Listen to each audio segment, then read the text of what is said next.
جو ادب ہوتا ہے نا، یہ معاشرے کے اندر سکون پیدا کرتا ہے، اور بے ادبی جو ہوتی ہے یہ معاشرے کے اندر، سوسائٹی کے اندر بے سکونی پیدا کرتی ہے۔ ادب ہمیشہ محبتوں کے فروغ کا سبب بنتا ہے۔ بے ادبی، بے باکی، اپنی زبان کا تیزی سے استعمال کرنا، یہ نفرتوں کا باعث بنتا ہے۔ ادب کرنے والے لوگ جو ہوتے ہیں ان سے ملاقات کر کے محسوس ہوتا ہے کہ یہ ادب والے ہی نہیں، صرف ان کی کسی نے تربیت بھی کی ہے۔ اور بے ادبی، توہین، کسی شخص کے لیے ہتک لہجہ اختیار کرنا، یہ بتاتا ہے کہ شخص غیر تربیت یافتہ ہے۔ آپ جب ادب کرنے والے ہو جاتے ہیں، پیار کرنے والے ہو جاتے ہیں، تعظیم کرنے والے ہو جاتے ہیں، تو آپ نا معاشرے میں سکون پیدا کرتے ہیں۔ میٹرک کر کے، پی ٹی سی کر کے کوئی آدمی اسکول میں ٹیچر لگ گئے تھے، ایک شخص نے ان کے پاس تعلیم حاصل کی، پرائمری میں ان کے پاس پڑھا، پھر بعد میں اس نے ماسٹر کی ڈگری لی، پھر اس نے ایم فل کیا، پھر اس نے پی ایچ ڈی کی، پھر ایک بہت اونچی پوسٹ پر وہ آفیسر ہوئے، ایک بہت بڑی گاڑی اللہ نے انہیں دے دی۔ اتفاق ایسا ہوا کہ ایک دن وہ اسکول ٹیچر اپنی سائیکل پر، ریٹائر ہو گئے ہیں لیکن کوئی بڑی تنخواہیں نہیں ہوتی تھی پرانے زمانے میں اساتذہ کی، اب تو پھر بھی کچھ حوصلہ افزا معاملات ہیں۔ تو وہ ٹیچر اپنی سائیکل پر سمجھیے آ رہے ہیں گاؤں سے، اور ان کا وہ شاگرد جو کبھی کسی سن میں ان کے پاس پرائمری میں شاگرد رہا، وہ بھی آ رہا ہے گاؤں واپس، لیکن وہ پجاروں پہ آ رہا ہے۔ وہ ایک بڑی گاڑی پہ، 1.5 کروڑ کی گاڑی پہ بیٹھا ہے، اور وہ گاؤں آ رہا ہے شہر سے۔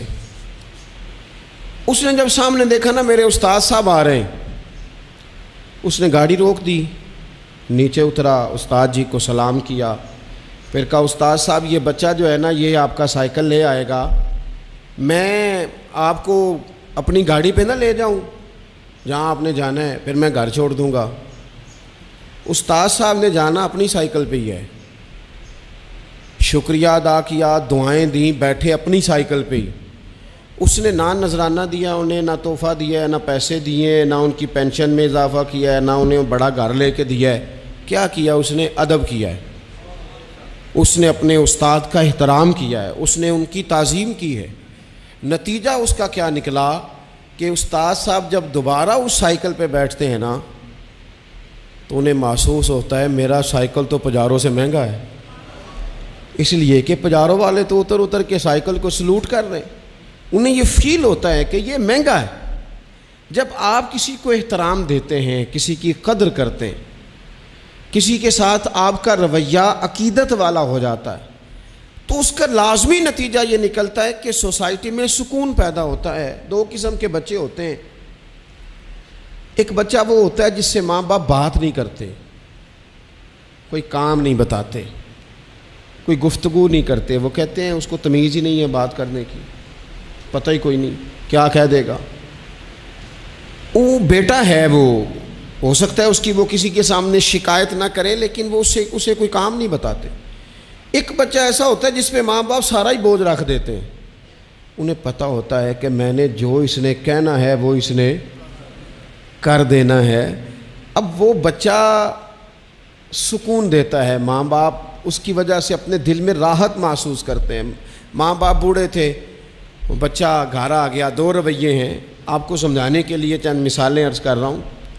ماں باپ بوڑھے ہیں، گھر میں غریبی ہے، بچہ ڈیوٹی سے آیا ہے، اب ماں باپ اسے کوئی کام کہنا چاہ رہے تھے، دونوں نے منصوبہ بندی کی ہے اور لفظ جمع کیے ہیں، اپنی سادگی میں کچھ جملے تراشے ہیں۔ بیٹا جب آیا تو بڑے دھیمے لہجے میں کہا پتر ہمیں تیرے وسائل کا بھی پتہ ہے، مسائل کا بھی پتہ ہے، تنخواہ کتنی ہے ہم جانتے ہیں، خرچے کتنے ہم جانتے ہیں۔ لیکن پتر ہم بھی تیرے علاوہ کس کو کہیں، تیری بہن غریبنی کو 10-20 ہزار کی ضرورت پڑ گئی ہے تو کو مہربانی کر اس کے ساتھ، اور بڑے دبے لفظوں میں، ڈر کے، محتاج جملوں میں۔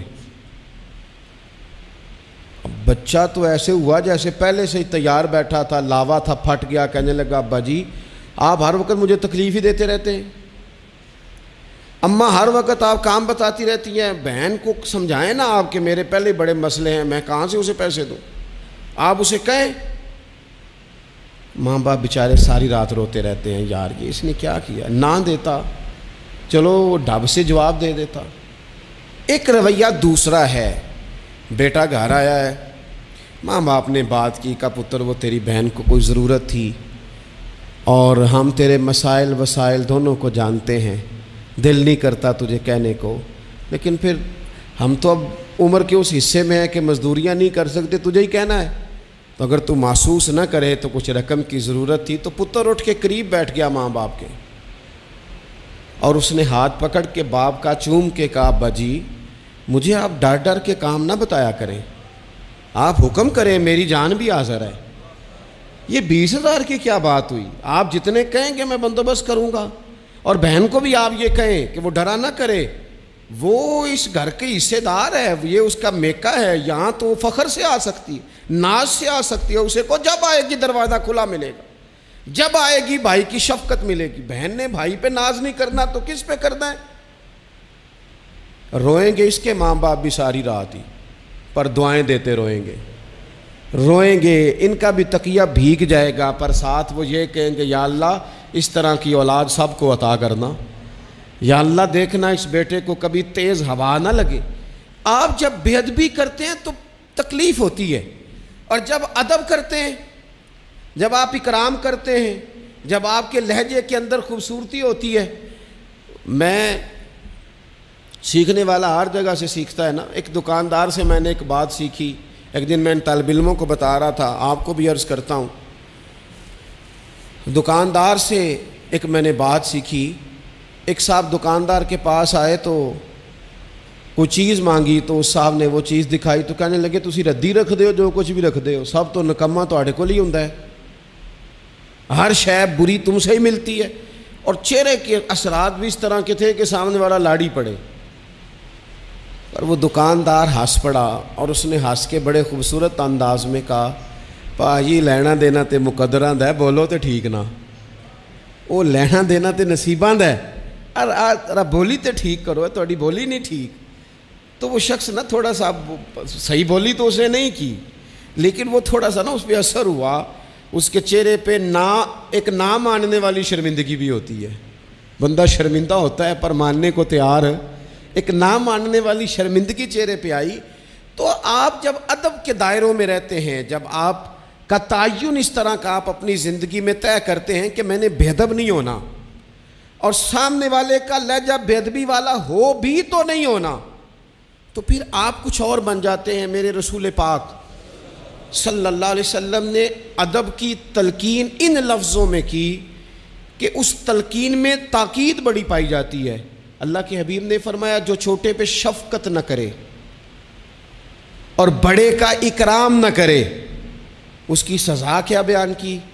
فرمایا من لم یرحم صغیرنا ولم یؤکر کبیرنا، جو رحم نہ کرے ہمارے صغیر پر، اکرام نہ کرے ہمارے کبیر کا، ہمارے بڑے کا، اس کی سزا کیا ہے؟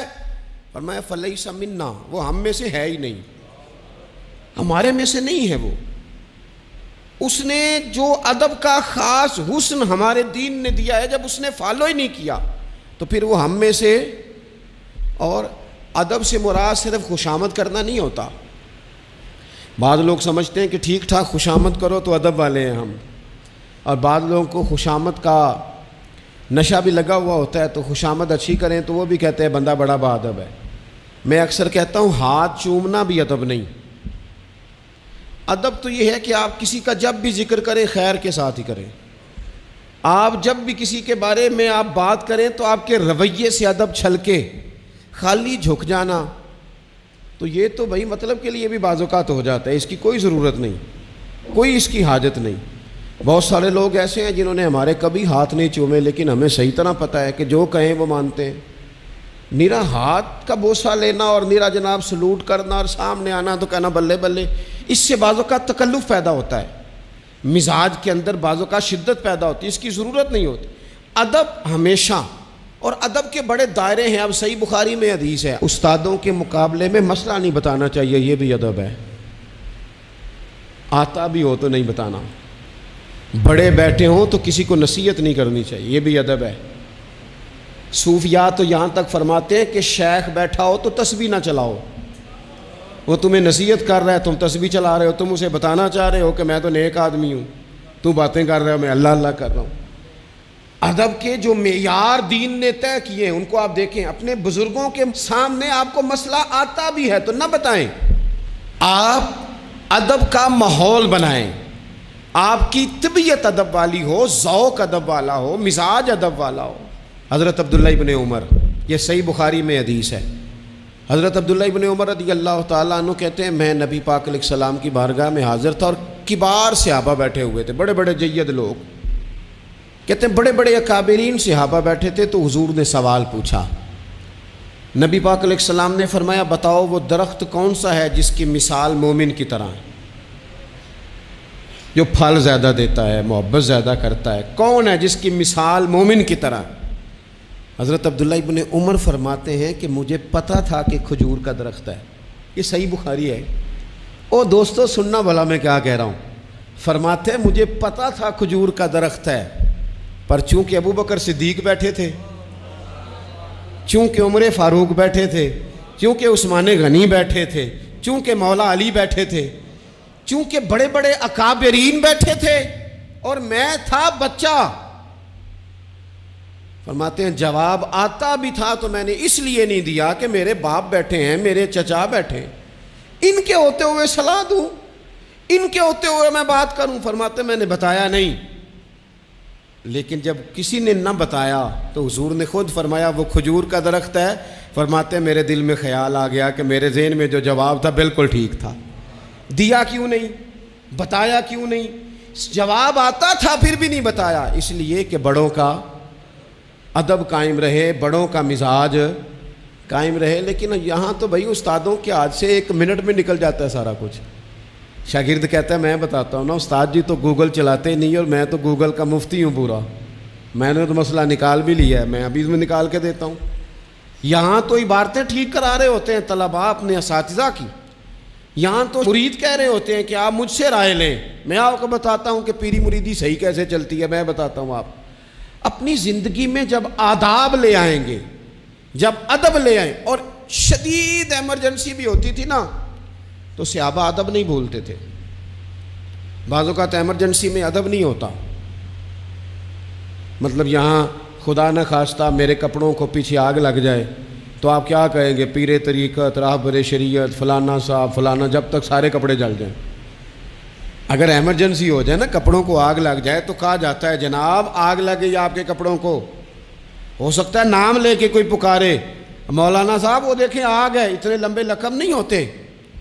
لیکن صحابہ ایمرجنسی میں بھی حضور کا ادب کرتے۔ حضرت صدیق اکبر غار ثور میں ہیں، ایڑی پر ڈنگ مار رہا ہے سانپ، اور سانپ کا نام لے لے تو بندہ گھبرا جاتا ہے، لیکن ایڑی پہ ڈنگ مارا جا رہا ہے، جب تک ڈنگ لگ رہا ہے بار بار، اب اس کا اثر تیز ہوا، اس زہر کا اثر جب جسم پہ ہونے لگا تو آنسو آنکھوں سے نکلے، وہ حضور کے چہرہ نور پر آئے تو محبوب نے فرمایا کیا ہوا؟ کہنا چاہیے تھا نا سانپ سانپ سانپ سانپ، پر حضرت صدیق اکبر ادب نہیں بھولے، کہنے لگے فدا کا ابی و امی یا رسول اللہ، حضور میری ماں بھی قربان، حضور میرا باپ بھی قربان، فدا کا روحی و قلبی یا رسول، حضور میرا دل بھی قربان، حضور میری روح بھی قربان، یا رسول اللہ وہ سانپ نے ڈس لیا مجھے۔ ادب نہیں بھولے، وقت بدلنا ہے تو بدل جائے، لیکن آداب کبھی بھی امت کے ہاتھوں سے جانے نہ پائے، آداب کا ہر وقت خیال رکھا جائے، ہر وقت خیال رکھا جائے۔ آخری بات آج آپ حضرات کی خدمت میں عرض کرنی ہے، ہر جگہ ضروری نہیں کہ کوئی تنقید کا پہلو ہی نکالا جائے، ہر شخص کی نیت پر شک کی کیا جائے، یہ ضروری نہیں۔ ایک ذہن بنا لیں، جو بھی رسول اللہ صلی اللہ علیہ وسلم کی بات کرے، عقیدہ اس کا ٹھیک ہو، دین کی بات کرے، قرآنی تعلیمات کی بات کرے، وہ کوئی ہو، کوشش کریں کہ جو خیر کی بات ہو اس میں خیر کے ساتھ سپورٹ شروع کر دیں۔ ہم نے بہت زیادہ جو گروہ بندی شروع کر دی ہے، اس سے تھوڑا سا اپنے آپ کو اوپر لے کے آئیں۔ اقبال بار بار روتے تھے، کہتے تھے فرقہ بندی ہے کہیں اور کہیں ذاتیں ہیں، کیا زمانے میں پن پنے کی یہی باتیں ہیں۔ کہتے تھے کیا اس طرح ہم آگے جائیں گے، کبھی برادریوں کے بت اور کبھی جماعتوں کے بت۔ تھوڑا سا نا اپنے ذہن کو بڑا کریں، اور دین کی بات آپ کو لگے صحیح کہ بندہ کچھ ٹھیک ہے، آپ نے بندے کی سپورٹ کرنی ہے کہ دین کی بات کی سپورٹ کرنی ہے؟ کوئی بھی کسی بھی رنگ میں جب حضور کا تذکرہ کرے، وہ حضرت ابراہیم علیہ السلام نے سنا تھا کہ وہ کماد کے کھیت سے، گنے کے کھیت سے کوئی اللہ اللہ کر رہا ہے، تو حضرت ابراہیم پہنچ گئے، اور فرشتہ تھا انسانی شکل میں، فرمایا رب کا نام پھر سنا۔ اس نے کہا میں سارے اونٹ لے لوں گا، فرمایا تو نام لینا تو اونٹ سارے ہی تیرے۔ پھر تھوڑی دیر کے بعد چپ کر گیا۔ حضرت مفتی احمد یار خان صاحب رحمۃ اللہ نے اس کو لکھا ہے، دوبارہ سنا تو کہنے لگا ساری گائیں لے لوں گا، فرمایا ساری تیری ہوئی، نام دوبارہ سنا۔ نا علماں وچ پھسا سانو، تو یار دی گل سنا سانو۔ اس سارا کچھ دے دیا تو فرشتہ عرض کرنے لگا مالک یہ تو تیرے نام کے سچے عاشق ہیں، یہ سچے دیوانے۔ تھوڑا سا نا اتفاق کرنے کی کوشش کریں، اپنے آپ کو تھوڑا بڑا کر لیں، میچور کر لیں۔ جب لوگ انسانوں کی بجائے نظریوں کو سپورٹ کرنے لگ جاتے ہیں نا، ہم شخصیات کے نہیں نظریات کے قائل ہیں۔ جب نظریات کو ہم سپورٹ کریں گے، دین ایک نظریہ ہے، اور نظریے کی سپورٹ کبھی نہیں چھوڑنی چاہیے۔ نظریہ ہمیشہ نظریہ ہوتا ہے، جاٹوں کے، باٹوں کے، ارائیوں کے، فلاں ہو کے بڑا جی لیا، اب کچھ مسلمانوں کے بھی تو جینا چاہیے کہ نہیں؟ یار صحیح بتاؤ، کبھی اپنا تعارف بتایا ہے کہ ہم رسول اللہ کے غلام ہیں؟ یہ بھی تو تعارف ہے نا ہمارا، یہ بھی تو بتانا چاہیے۔ آپ کون ہیں جناب؟ کہتے میں تو گجرانوالہ کا رہنے والا ہوں۔ آپ کون ہیں جناب؟ میں تو جناب گجرات کا ہوں۔ بھئی آپ یہ کہیں میں رسول اللہ کا غلام ہوں۔ حضرت سلمان فارسی سے کسی نے کہا نام بتائیں، کہنے لگے میرا نام اسلام ہے۔ کہا آپ کے والد کا نام؟ کہنے لگے اسلام۔ کہا دادا کا نام اسلام۔ پوچھتا جاتا آپ اسلام بتاتے جاتے، اس نے کہا جناب یہ کیا بات ہوئی؟ فرمانے لگے میرا سارا کچھ ہی میرا دین ہے۔ یہیں سے بات شروع ہوتی ہے اور یہیں پہ بات ختم ہوتی ہے۔ کچھ کبھی کبھی حضرت سفینہ ایک صحابی ہیں، جنگل میں رستہ بھول گئے تھے تو سامنے شیر آ گیا، تو شیر نے جب منہ کھولا تو پتہ ہے حضرت سفینہ کی زبان سے کیا نکلا؟ کہنے لگے او شیر ذرا خیال کرنا میں رسول اللہ کا غلام ہوں۔ اس مقام پہ بھی یہی نکل رہا ہے کہ میں نبی پاک کا غلام ہوں۔ ایمرجنسی میں بھی جب کہا میں حضور کا غلام ہوں تو شیر نے دومیں لانی شروع کر دی، قدم چومنے شروع کر دیے، شیر پیچھے ہٹ گیا۔ تو آپ کی زبانوں پر یہ بات جاری ہو کہ ہم نبی پاک صلی اللہ علیہ وسلم کے غلام ہیں، اللہ تعالیٰ مجھے اور آپ کو عمل کی توفیق عطا فرمائے۔